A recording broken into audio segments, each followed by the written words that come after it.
Wewe ni Bwana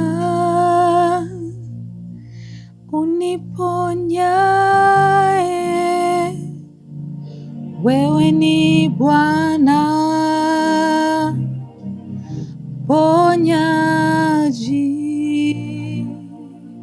Ulituma neno lako nipone, wewe ni Bwana ponyaji. Wewe ni Bwana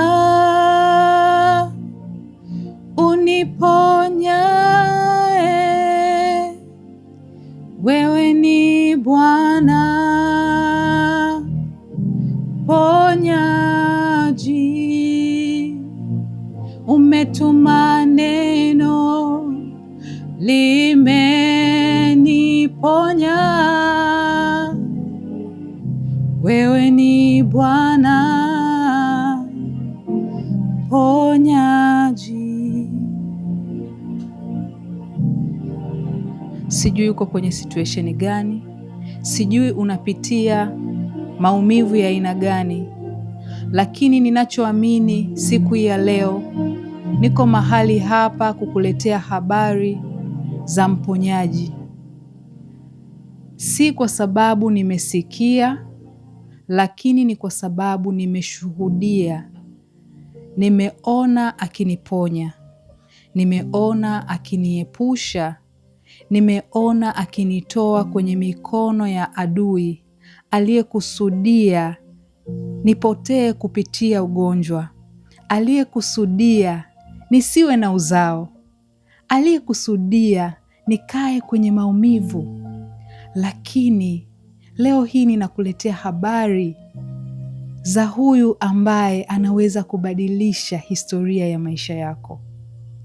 Hii ni the truth behind the journey, and this has been my journey. Hii imekuwa safari yangu, safari ya ushindi, safari ambayo kuna wakati ilikuwa ni kama vile hakuna tena kuendelea. Kuna wakati ilikuwa ni kama vile hakuna tena tumaini. Yes, lakini kwa sababu katika safari hii nilikuwa pamoja na Kristo Yesu, kwa sababu nilikuwa pamoja na yeye aliyebeba hatima, yeye ambaye kwake yote yanawezekana. Siku ya leo niko mahali hapa kukushirikisha ushuhuda wangu. Miaka kadhaa iliyopita niligundulika na tatizo la uvimbe nikiwa binti ambaye bado sijaolewa. Baada ya kupata taarifa hizi, zilikuwa ni taarifa zilizokuwa za kushtusha, zilizoleta maswali mengi kwenye ufahamu wangu, na nilikuwa nikimuuliza Mungu, kwa nini? Nimekuwa nikisikia kwamba hali kama hii huwa inawapata wamama watu wazima, tena waliozaa, lakini mimi bado ni binti, sijaolewa, sijazaa. Kwa nini kwangu? Lakini nakumbuka nilipata nafasi ya kwenda kufanya vipimo zaidi kwenye hospitali zaidi ya moja. Hospitali niliyofanya vipimo mara ya pili, daktari alinipa majibu ambayo sikuwa najua kama yalikuwa yamekusudia kunipelekea kwenye hali ya kutokuwa na watoto kabisa. Nakumbuka siku hiyo tulitoka mimi na mama yangu kuelekea hospitali. Baada ya kufika pale, nilienda kufanya ultrasound. Nilikaa kwenye chumba cha ultrasound kwa muda mrefu sana, zaidi ya saa kama nakumbuka. Na mama yangu alikuwa amepata wasiwasi sana mpaka akaanza kunipigia simu. Baada ya kutoka kwenye kile chumba, sikuwa nimeandikiwa majibu. kwa maana ya ripoti ya kurudisha kwa daktari. Waliokuwa wakinifanyia vipimo walitoka, wakaenda kumwona daktari ambaye aliniandikia kwenda kwenye ultrasound. Walizungumza naye kwa muda, na baada ya hapo nilirudishwa tena kwenye chumba cha ultrasound kwa mara ya pili. Wakati wanafanya vipimo, ilikuwa ni kama kuna kitu ambacho hawakuwa na uhakika nacho, so walishindwa kutoa majibu ya moja kwa moja. Niliambiwa nisubiri kwamba kuna mtu mwingine ambaye anauelewa zaidi kwenye hilo eneo la ultrasound, ambaye alikuwa anaweza kupatikana kuanzia mida ya saa 11 jioni ili aje atoe majibu ya uhakika. Nilisubiri mpaka huo muda wa jioni, nikarudi tena kwenye kipimo, nikapima, akaandika taarifa, ikarudi kwa daktari. Wakati huu niliporudi kwa daktari, baada ya kusoma yale majibu, aliniuliza, umeolewa? Nikamwambia hapana. Akaniuliza tena, umeshawahi kuzaa? Nikamwambia hapana.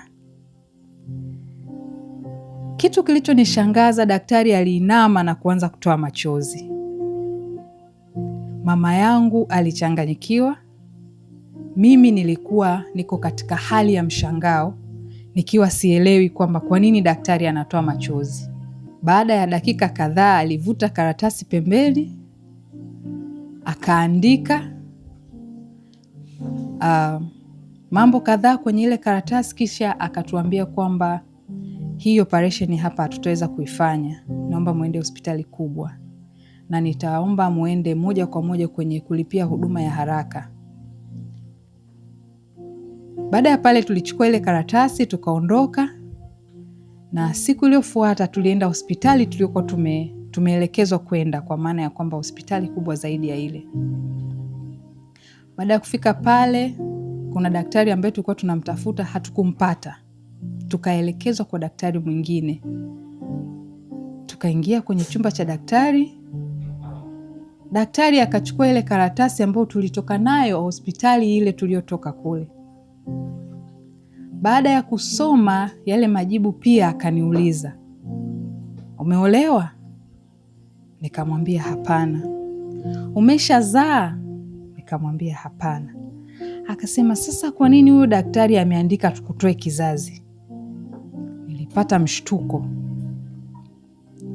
Akaniambia, hebu panda hapo kitandani nikuangalie. Nilipanda kwenye kile kitanda, akafanya tu vipimo vile vya kuangalia kwa kugusa. Nikataka kumpa yale majibu ya ultrasound ambayo nilitoka nayo kule, akasema sina haja ya kuangalia hayo majibu. Kama haujazaa hatuwezi kukutoa kizazi. Kwanza huu vimbe ninavyoona hata hauko ndani ya kizazi. Na hata kama uko ndani, nitahakikisha unabaki na kizazi chako na uweze kuzaa. Hapo hapo aliniandikia tarehe ya operation, akawasiliana na manesi kwa ajili ya kufanya maandalizi ya wodi siku hiyo. Na baada ya hapo mchakato wa kuingia kwenye operation ukaendelea. Nilipotoka pale nilijiuliza maswali mengi sana. Nikasema, kwa nini huyu daktari ameandika kwamba nitolewe kizazi? Cha ajabu, ile karatasi baada ya kupewa sikuifungua kuangalia. Niliibeba kama ilivyo mpaka yule daktari ambaye tulimpelekea pale kwenye ile hospitali alipofungua. Baada ya muda ule ambao tulikuwa tumekusudia kufanyia operation ulipofika, nilienda nikafanyia operation, nikatoka salama. Na mwaka huo huo, ilikuwa ni 2017 mwezi wa 4, nilifanyia operation tarehe 18. Mwaka huo huo mwezi wa 12 tarehe 2 niliolewa. Na mwaka 2019 nilifanikiwa kupata mtoto wangu wa kwanza. Kuna nyakati huwa zinakuja kwenye maisha yetu na adui anaweza akatumia chochote. Adui anaweza akatumia yoyote kukuletea udanganyifu wa kwamba hilo jambo haliwezekani, kukuletea udanganyifu ya kwamba huwezi kuwa na watoto. Yawezekana wewe ni mama na uko kwenye ndoa miaka kadhaa hauna mtoto. Ninaelewa maumivu ya kukosa. Ninapenda nikutie moyo kwamba Mungu anakuwazia mema. Kwenye Kutoka 23 mstari wa 26 inasema, hapata kuwa na mwenye kuharibu mimba wala aliyetasa katika nchi yako, na hesabu za siku zako nitaitimiza. Haijalishi daktari amesema hali iko ngumu kiasi gani. Haijalishi daktari amesema ya kwamba condition ulionayo huwezi kuzaa. Napenda nikutie moyo, Mungu anaweza. Mungu anaweza kukupa watu sahihi wa kusimama na wewe kwenye hiyo hali na ukatoka hapo. Mimi Mungu alinipa daktari sahihi, na leo hii nina watoto. Ninachopenda kukutia moyo ni kwamba usiogope. Haijalishi unapita kwenye nini, haijalishi uko miaka mingapi hauna watoto, Mungu anao watoto wako. Biblia inasema kwamba hakutakuwa na tasa wala mwenye kuharibu mimba. Hiyo ni ahadi ambayo neno la Mungu limesema. Hebu shika ahadi hii, tembea nayo, kiri kila unapoamka asubuhi. Mwambie Mungu, mimi ninajua ninao watoto. Shika tumbo lako, mshukuru Mungu kwa ajili ya uzao wako. Mshukuru Mungu kwa ajili ya watoto wako. Mshukuru Mungu kwa ajili ya familia yako ambayo ameiongeza. Na unajua mambo ya rohoni yanaweza kuwa kama uchizi au hali ambayo ni kama iko kinyume na kawaida za dunia. Nakumbuka nikiwa na mimba ya miezi 4, nilinunua nguo za mtoto wa jinsia ninayohitaji kuzaa. Na sio tu kwamba nilinunua nguo, lakini nilikuwa na jina tayari. Kwa hiyo unaweza kufanya wewe kile unachokitaka kiwe.